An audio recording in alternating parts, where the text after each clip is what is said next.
بسم الله الرحمن الرحيم سبح اسم ربك الأعلى الذي خلق فسوى والذي قدر فهدى والذي أخرج المرعى فجعله غثاء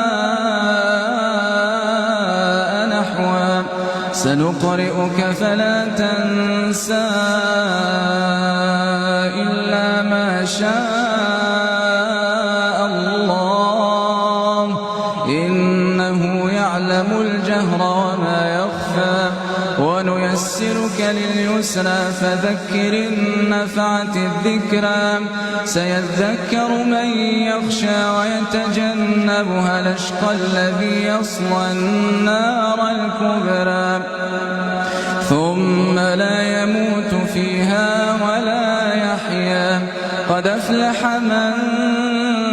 تزكى وذكر اسم ربه فصلى بل تؤثرون الحياة الدنيا والآخرة خير وأبقى إن هذا لفي الصحف الأولى صحف إبراهيم وموسى